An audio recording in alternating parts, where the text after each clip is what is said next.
Hello, this is A Course in Miracles Manual for Teachers, Part 9. Are changes required in the life situation of God's teachers? And this is a good one. Changes are required in the minds of God's teachers. This may or may not involve changes in the external situation. Remember that no one is where he is by accident, and chance plays no part in God's plan. It is most unlikely that changes in attitudes would not be the first step in the newly made teacher of God's training. There is, however, no set pattern, since training is always highly individualized. There are those who are called upon to change their life situation almost immediately, but these are generally special cases. By far the majority are given a slowly evolving training program in which as many previous mistakes as possible are corrected. Relationships in particular must be properly perceived and all dark cornerstones of unforgiveness removed. Otherwise, the old thought system still has a basis for return. As the teacher of God advances in his training, he learns one lesson with increasing thoroughness. He does not make his own decisions. He asks his teacher for his answer, and it is this he follows as his guide for action. This becomes easier and easier as the teacher of God learns to give up his own judgment. The giving up of judgment, the obvious prerequisite for hearing God's voice, is usually a fairly slow process, not because it is difficult, but because it is apt to be perceived as personally insulting. The world's training is directed toward achieving a goal in direct opposition to that of our curriculum. The world trains for reliance on one's judgment as the criterion for maturity and strength. Our curriculum trains for the relinquishment of judgment as the necessary condition of salvation. Changes are required in the minds of God's teachers. This may or may not involve changes in the external situation.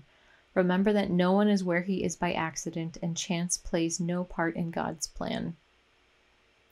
I think a lot of people have like a big revelation in their lives, or maybe a heavy dose of psychedelics, or some sort of experience that really triggers the need for change immediately. And it acknowledges that sometimes that happens, and maybe, you need to end that relationship, or you need to move to this other country that you've always wanted to, or whatever external situation needs to change. But it also says that by far the majority are given a slowly evolving training program in which as many previous mistakes as possible are corrected. You don't have to just quit your whole life. You don't have to give up your job. You don't have to give up your life situation around you. The Course is not asking you to do that. But for some people, it might mean some drastic shifts in their external environment. But yes, just emphasizing that you don't have to quit your life. You don't have to quit your job, your relationship, move. You don't have to. But sometimes you do. And it says he does not make his own decisions. He asks his teacher for his answer, and it is this he follows as his guide for action. This becomes easier and easier as the teacher of God learns to give up his own judgment. To me, that statement is about learning how to trust, learning how to listen to guidance, learning how to be open enough to be able to discern the difference between hearing true guidance or hearing the ego's voice. And ultimately, the difference is that the voice of guidance makes you feel peaceful, and the voice of the ego does not. So if you're being told by that voice inside to leave the country, pack up your stuff and move, and you feel anxious and you don't feel peaceful about it, then you probably shouldn't. But if that voice gives you this inspiration, like whispering the name of somewhere to go. And it just makes you feel peaceful. It wouldn't hurt to listen to that and to follow it. But again, in a way that feels in alignment. It says, this becomes easier and easier as the teacher of God learns to give up his own judgment, and that the giving up of judgment, the obvious prerequisite for hearing God's voice, is usually a fairly slow process, not because it's difficult, but because it is apt to be perceived as personally insulting. When you say, give up your sense of judgment, like that can be very threatening to the ego mind, and then people might get defensive and closed and be like, well, why do I need to give that up?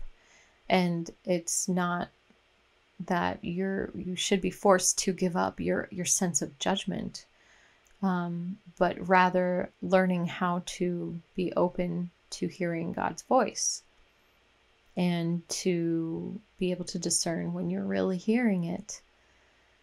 I do my best to live my life from a place of guidance, and I have to say that every single time that I've really asked and been really open to listen, I have been led to exactly the right thing, right place, without fail, and beyond what I ever could have imagined.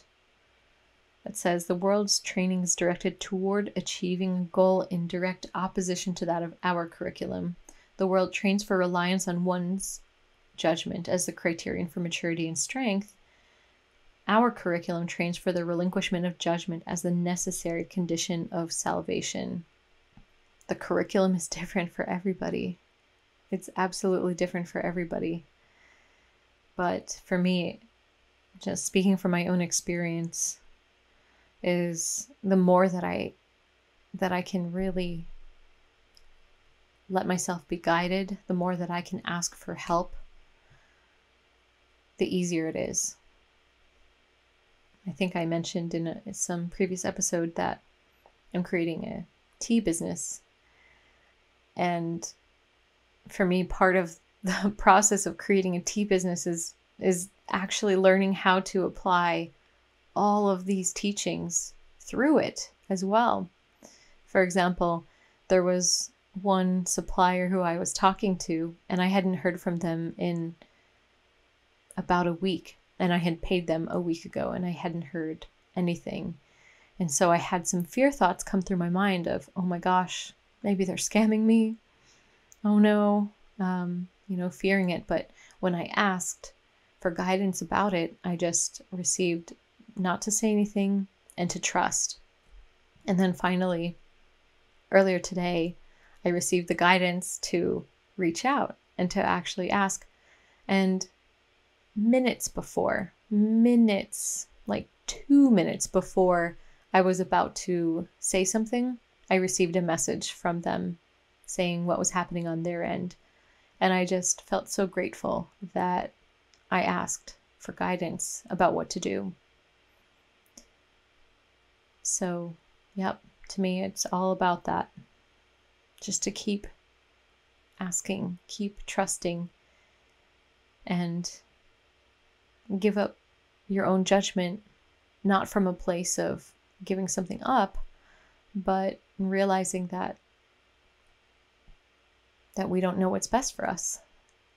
Sometimes we really don't. Most of the time we don't. So I'll leave with repeating the first line from the section, which is, changes are required in the minds, and minds is italicized. Changes are required in the minds of God's teachers. So just keep that in mind, that that's where the real change occurs, and to not focus on the external change so much as the internal one. So that's it. Bye for now.